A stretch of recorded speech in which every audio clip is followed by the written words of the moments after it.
Hello दोस्तों, आज की वीडियो में सीटेट 31 जनवरी 2021 के लिए साइंस पेपर 2 में मूल्यांकन टॉपिक से संबंधित जितने भी क्वेश्चन आपके प्रीवियस ईयर में पूछे गए हैं वो आज हम कराएंगे। इससे आपका मूल्यांकन का जो कॉन्सेप्ट है वो भी क्लियर हो जाएगा और आपको क्वेश्चन की भी समझ आपके अंदर आ जाएगी और आपका क्वेश्चन जो है एग्जाम में गलत नहीं होगा। ठीक है, तो हमारा फर्स्ट क्वेश्चन क्या है कि उच्च प्राथमिक स्तर पर डैश डैश पूर्णता डैश डैश होना चाहिए। ठीक है, तो ए मूल्यांकन बाह्य, बी मूल्यांकन आंतरिक, सी मूल्यांकन वस्तुनिष्ठ, डी आकलन बाह्य नहीं। ठीक है, तो यहाँ पे कह रहा है उच्च प्राथमिक स्तर की बात कर रहा है। तो जो उच्च प्राथमिक स्तर पर जो आपका मूल्यांकन होना चाहिए वो कैसा होना चाहिए, तो आपका मूल्यांकन जो है आंतरिक होना चाहिए। तो उच्च प्राथमिक स्तर पर मूल्यांकन पूर्णतः आंतरिक होना चाहिए। ठीक है, अब देखिए, क्योंकि देखिए कि आपका जो मूल्यांकन क्यों यहाँ पे उच्च प्राथमिक स्तर पे आपका आंतरिक होना चाहिए। देखिए, जो भी आपका प्राथमिक स्तर हो या आपका उच्च प्राथमिक स्तर हो वहां पे मूल्यांकन आपका आंतरिक होना चाहिए, लेकिन आपका जो माध्यमिक स्तर है वहां पे आपका मूल्यांकन आंतरिक के साथ साथ बाह्य भी होना चाहिए। ठीक है, तो इसलिए यहाँ पे ऑप्शन आपका जो करेक्ट है वो आपका बी है कि मूल्यांकन आंतरिक होना चाहिए पूर्णतः। ठीक है, सेकेंड क्वेश्चन देखिए आपका क्या है कि एक विज्ञान शिक्षक के दृष्टिकोण से किस स्तर पर औपचारिक मूल्यांकन नहीं होना चाहिए। ठीक है, ए प्राथमिक स्तर, बी उच्च प्राथमिक स्तर, सी माध्यमिक स्तर, डी उच्च माध्यमिक स्तर। तो आपका एक विज्ञान शिक्षक के दृष्टिकोण से किस स्तर पर पूछा है कि औपचारिक मूल्यांकन नहीं होना चाहिए, तो आपका जो है ए, क्या ए आपका प्राथमिक स्तर पे। ठीक है, प्राथमिक स्तर पे जो है आपका औपचारिक मूल्यांकन जो है नहीं होना चाहिए। अब यहां पे बात यह आती है कि आपका औपचारिक मूल्यांकन होता क्या है। ठीक है, क्वेश्चन तो आप समझ गए कि प्राथमिक स्तर पे औपचारिक मूल्यांकन नहीं होना चाहिए। ठीक है, क्यों नहीं होना चाहिए। देखिए, औपचारिक जहां पे आ जाए तो औपचारिक का मतलब ये होता है कि जो आपके वर्ष में आपके जो 2 बार होते हैं। ठीक है, मतलब एक आपका जैसे कि आपका दिसंबर में होता है, दूसरा आपका मार्च में होता है। ठीक है, हाफ ईयरली और आपका जो एनुअल वाले एग्जाम आते हैं वो आपके औपचारिक मूल्यांकन में आपके आते हैं, जो आपके स्कूल में नहीं, आपके सेंटर में होते हैं, मतलब बोर्ड परीक्षा वाले होते हैं। ठीक है, आपके बाहरी होते हैं। तो इसलिए आपका जो औपचारिक मूल्यांकन है ये आपका प्राथमिक स्तर पे नहीं होना चाहिए। प्राथमिक स्तर पे जो है आपका अनौपचारिक मूल्यांकन होना चाहिए, जो आपके स्कूल में होता है और आपके अधिक से अधिक अधिगम कराने के लिए होता है। ठीक है, तो इसलिए आपका ए का जो ऑप्शन जो है इसका करेक्ट है कि आपका औपचारिक मूल्यांकन जो है प्राथमिक स्तर पर नहीं होना चाहिए। ठीक है, थर्ड देखिए, विज्ञान शिक्षक को निम्नलिखित में से किसका मूल्यांकन नहीं करना चाहिए। क्वेश्चन थर्ड ये है कि आपका विज्ञान शिक्षक को निम्नलिखित में से किसका मूल्यांकन नहीं करना चाहिए। ए बालक के अधिगम, बी पाठ सहगामी गतिविधियां, ठीक है, सी बालक की उपलब्धि और डी इनमें से कोई नहीं। ठीक है, तो इसका जो ऑप्शन आपका करेक्ट है वो आपका कौन सा ऑप्शन करेक्ट है, आपका बी, कि विज्ञान शिक्षक को किसका मूल्यांकन नहीं करना चाहिए, पाठ सहगामी गतिविधियां। देखिए, आपका जो मूल्यांकन क्या होता है ये पहले जानिए। मूल्यांकन जो होता है आपका पाठन प्रक्रिया का जो है आपका एक अभिन्न हिस्सा है। ठीक है, जो एक निरंतर चलने वाली प्रक्रिया है। ठीक है, और यहां से आपका क्या पता चलता है मूल्यांकन से, कि मूल्यांकन से यह पता चलता है कि बच्चों की जो है आपकी क्षमता, अनुभूति जो होती है, ठीक है, और जो आपका अधिगम का मापन होता है मूल्यांकन के द्वारा। ठीक है, तो यहां पे आपका अधिगम का मूल्यांकन मापन होगा, उपलब्धि का मापन होगा, ठीक है, और उसकी क्षमता मतलब बच्चों से संबंधित जितनी भी चीजें होती है उनका मापन किया जाता है, ना कि आपका पाठ सहगामी गतिविधियां इसमें आती हैं। ठीक है, तो इसलिए आपका मूल्यांकन नहीं करना चाहिए आपका पाठ सहगामी गतिविधियां। ठीक है, तो थर्ड का बी ऑप्शन आपका करेक्ट है। ठीक, अगर यहां पे आपका आ जाए किसका मूल्यांकन करना चाहिए, तो आपका मूल्यांकन में आपका आता है कि बच्चों की जो क्षमता है, अनुभूति है, उपलब्धि है, अधिगम है, उसका मापन होता है। ठीक है, लेकिन मूल्यांकन नहीं होना चाहिए वो आपका पाठ सहगामी गतिविधियां। ठीक है, क्लियर हो गया। आपका नेक्स्ट देखिए आपका फोर्थ, कि विज्ञान शिक्षण में मूल्यांकन हेतु प्रयोगात्मक परीक्षणों का महत्व है। ठीक है, ए बच्चे के व्यवहार की जांच करना, बी बच्चे में सृजनात्मकता का मूल्यांकन करना, सी बच्चे की रचनात्मकता क्षमता की जांच करना, डी उपरोक्त सभी। ठीक है, तो आपका देखिए विज्ञान शिक्षा में जो आपका मूल्यांकन है, जो आपका प्रयोगात्मक परीक्षण कराए जाते हैं उसका क्या महत्व है। तो देखिए प्रयोगात्मक परीक्षा जो होता है वो बच्चे के व्यवहार की जांच भी करते हैं, ठीक है, सृजनात्मकता का मूल्यांकन करते हैं, बच्चों की रचनात्मक प्रवृत्ति की जांच करती हैं, तो इसलिए इसका जो ऑप्शन आपका करेक्ट है वो आपका डी ऑप्शन आपका क्या है, करेक्ट है, फोर्थ का।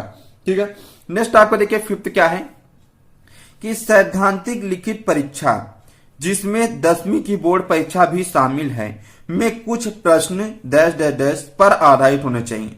जो आपकी सैद्धांतिक लिखित परीक्षा जो आपकी 10वीं की बोर्ड परीक्षा होती है, ठीक है, शामिल है में कुछ प्रश्न कह रहा है कि किस पर आधारित होने चाहिए। तो ए प्रयोग तकनीकी मॉड्यूल, बी आपका पूछ रहा है कि निबंधात्मक प्रश्न, ठीक है, सी आपका दीर्घ उत्तरी प्रश्न, डी आपका उपरोक्त में से कोई नहीं। ठीक है, तो आपका जो देखिए आपका जो कुछ प्रश्न पूछ रहा है, तो आपके कुछ प्रश्न जो है आपके किसके शामिल हो जाने चाहिए, जो प्रयोग पर आधारित हों, ठीक है, तकनीक पे आधारित हों, ठीक है, वो आपके क्वेश्चन भी आपके बोर्ड परीक्षा में रखनी चाहिए 10वीं के। ठीक है, तो इसलिए आपका फिफ्थ का ए ऑप्शन आपका क्या है, करेक्ट है। ठीक है, ये सभी आपके प्रीवियस ईयर में क्वेश्चन पूछे गए हैं, तो इसलिए आपको कॉन्सेप्ट क्लियर होना चाहिए। 6 देखिए, आप किसी विद्यालय में विज्ञान शिक्षक के पद पर कार्यरत हैं। आप कक्षा 8 के छात्रों के आकलन के लिए किसका सहारा लेना चाहेंगे। ठीक है, कह रहा है कि आप विद्यालय में जो है आपका क्या है, विज्ञान शिक्षक के पद पर कार्यरत हैं और कक्षा 8 के छात्रों के आकलन के लिए किसका सहारा लेना चाहिए वो आपको बताना है। तो ए बोर्ड परीक्षा, बी निबंधात्मक परीक्षा, सी वस्तुनिष्ठ परीक्षा, डी आपका ग्रेडिंग व्यवस्था। ठीक है, तो यहां पे आपका जो ऑप्शन आपका करेक्ट है वो आपका कौन सा ऑप्शन करेक्ट है, आपका डी। ग्रेडिंग व्यवस्था क्या होता है, ग्रेडिंग व्यवस्था से देखिए बच्चों के अंदर जो है, ठीक है, वो ये नहीं आती, कंपेयर करने की भावना नहीं आती है कि मेरे इतने आ गए, मेरे इतने आ गए। देखिए ग्रेडिंग व्यवस्था में क्या होता है, जैसे 59 वाला भी और 60 वाला दोनों को एक ही ग्रेड मिलेगा, लेकिन अगर आप नंबर देंगे तो 59 वाला द्वितीय स्थान पे आ जाएगा और 60 वाला आपका प्रथम स्थान पे आ जाएगा, तो उसमें डिफरेंस बच्चों को दिखे। लेकिन आप ग्रेडिंग अगर देखेंगे तो बच्चों की जो कंपेयर करने की क्षमता है ना, वो आपकी घट जाती है, बच्चों के अंदर जो है हीन भावना जो होती है वो दूर होती है ग्रेडिंग व्यवस्था के द्वारा। तो इसलिए 6 का ऑप्शन आपका जो करेक्ट है वो आपका डी ऑप्शन आपका करेक्ट है। क्लियर हो गया। 7 देखिए आपका क्या है कि सतत एवं व्यापक मूल्यांकन का अर्थ है। ए अध्यापकों का विद्यालय आधारित मूल्यांकन, बी विद्यालय आधारित मूल्यांकन जिसमें बाल विकास के सभी पहलू शामिल हैं, सी विद्यार्थियों का विद्यालय आधारित मूल्यांकन, डी विद्यालय आधारित मूल्यांकन जिसमें अध्यापक और बालक के विकास के सभी पहलू शामिल हैं। आपका देखिए सतत एवं व्यापक मूल्यांकन जो होता है वो आपके जो शैक्षिक और शैक्षिक पक्ष इसमें दोनों शामिल होते हैं। शैक्षिक पक्ष का मतलब ये होता है कि जो आपका क्लासरूम में हो रहा है, और शैक्षिक पक्ष में जो आपकी खेलकूद आती हैं, ठीक है, अदर जो एक्टिविटी आती है वो आपकी। तो इस बार शैक्षिक और शैक्षिक दोनों पक्षों का आपका मूल्यांकन करना वो आपका सतत एवं व्यापक मूल्यांकन में आता है।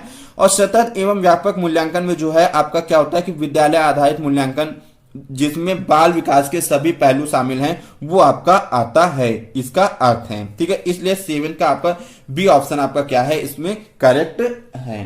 ठीक है, नेक्स्ट आपका देखिए 8 क्या है कि विज्ञान शिक्षण में मूल्यांकन का उद्देश्य है। ए विश्वसनीय जानकारी, बी अधिगम प्रक्रिया में सुधार, सी पाठ वस्तु की उपयुक्तता की जांच।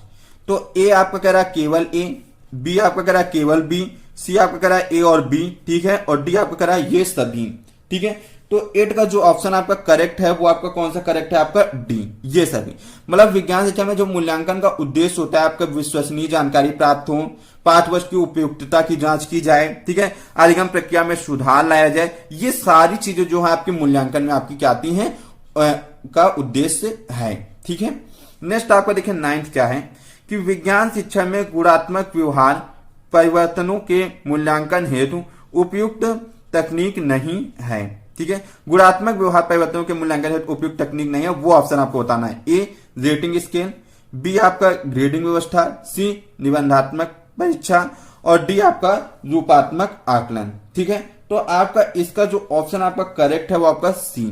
क्या होगा देखिए गुणात्मक व्यवहार परिवर्तनों के मूल्यांकन है जो उपयुक्त तकनीक नहीं है वो आपकी निबंधात्मक परीक्षा। ठीक है, देखिए रेटिंग स्केल से भी आपका व्यवहार परिवर्तन के मूल्यांकन हेतु उपयुक्त तकनीक है, ग्रेडिंग व्यवस्था भी आपके व्यवहार परिवर्तनों के मूल्यांकन है, रूपात्मक आकलन भी आपका ये है, लेकिन आपकी जो निबंधात्मक परीक्षा है ये आपके व्यवहार परिवर्तनों के मूल्यांकन हेतु उपयुक्त तकनीक नहीं मानी जाती है। ठीक है, नेक्स्ट आपका देखिए 10 क्या है कि विज्ञान में आकलन हेतु विद्यार्थियों की डैश डैश की योग्यता के परीक्षण पर ज्यादा बल दिया जाना चाहिए।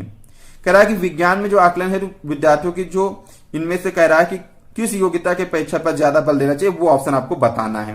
तो आपका ए कह रहा है मुक्त अंत वाले प्रश्नों के उत्तर देने, बी उच्च अधिगम के लिए पर्याप्त रूप से सक्षम होने, सी विज्ञान के तथ्यों और सिद्धांतों की सही रूप में बताने, डी दैनिक जीवन की अपरिचित परिस्थितियों में संकल्पनाओं की समझ को व्यवहार में लाने।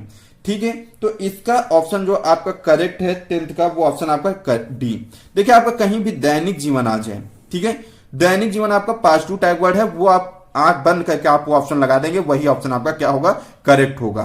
ठीक है, कह रहा है कि विद्यार्थियों की योग्यता के परीक्षा पर ज्यादा बल देना चाहिए, किस पे, तो दैनिक जीवन की जो अपरिचित परिस्थितियों में संकल्पनाओं की जो समझ को जो है व्यवहार में लाने के लिए ज्यादा बल देना चाहिए। ठीक है, इसलिए आपका 10 का डी ऑप्शन आपका क्या है, राइट है। नेक्स्ट देखिए क्या है, 11 देखिए क्या है आपका, विज्ञान में योगात्मक आकलन को डैश डैश डैश पर बल देना चाहिए। ए अवलोकन कौशलों का आकलन करने, बी विद्यार्थियों के अधिगम कथाएं वाले क्षेत्रों का निदान करने, सी मुख्य रूप से प्रायोगिक कौशलों का परीक्षण करने, डी महत्वपूर्ण सैद्धांतिक संकल्पनाओं का परीक्षण करने। ठीक है, तो आपका जो योगात्मक आकलन को बल देना चाहिए, तो वो आपका ऑप्शन आपका क्या है, करेक्ट बी, कि विद्यार्थियों के अधिगम कठिनाई वाले क्षेत्रों का निदान करना। योगात्मक आकलन का मतलब ही यही होता है कि आप जो आकलन कर रहे हैं, ठीक है, उसमें जो बच्चों की जो अधिगम कठिनाई वाले जो क्षेत्र आ रहे हैं, बच्चों को कहां पे प्रॉब्लम आ रही है, ठीक है, उसको पता लगाना और उसका निदान करना। ठीक है, ये आपका आता है योगात्मक आकलन में, तो इसलिए इसका 11 का बी ऑप्शन आपका करेक्ट है। 12 देखिए क्या है कि निम्नलिखित में से कौन सी विज्ञान में रूपात्मक आकलन की मुख्य विशेषता है। ए इसका उद्देश्य है विद्यार्थियों में वैज्ञानिक दृष्टिकोण का विकास करना, बी इसका उद्देश्य है प्रायोगिक कौशलों को समुन्नत करना, सी यह वर्ष के अंत में आयोजित किया जाता है, यह अपनी प्रकृति में निदानात्मक है। ठीक है, तो आपका देखिए इसका जो ऑप्शन आपका करेक्ट है, रूपात्मक आकलन की मुख्य विशेषता है, तो वो आपकी जो विशेषता है वो आपका क्या है, ए, कि इसका उद्देश्य है कि विद्यार्थियों में वैज्ञानिक दृष्टिकोण का विकास करना। ठीक है, वैज्ञानिक दृष्टिकोण का मतलब ये जो होता है आपका रूपात्मक जो होता है वो आपका निदानात्मक भी होता है। ठीक है, आपका उपचारात्मक भी होता है, मतलब बच्चों को जो है अंदर वैज्ञानिक दृष्टिकोण को विकास करने के लिए आपका रूपात्मक आकलन जो होता है एक मुख्य विशेषता है ये। ठीक है, इसलिए इसका 12 का बी ए ऑप्शन आपका क्या है, करेक्ट है। 13 देखिए आपका क्या है कि निम्न में से किसका आकलन हो सकता है जब ठीक है, मनुष्य में पोषण, ठीक है, विषय का केवल बहुविकल्पी प्रश्नों द्वारा मूल्यांकन कर रही है। ठीक है, ए भोजन संबंधी आदतों से जुड़ी गलत अवधारणाएं, बी शिक्षार्थियों के ज्ञान का प्रयोग करके रोल प्ले तैयार करके प्रार्थना सभा में प्रस्तुत करने की क्षमता, सी भोज अवयवों के महत्व को समझने की शिक्षार्थियों की क्षमता व उस पर एक लंबा निबंध लिखने की क्षमता, डी भोज पदार्थों को वर्गीकृत करने व पोस्टर बनाने के लिए विश्लेषण क्षमता।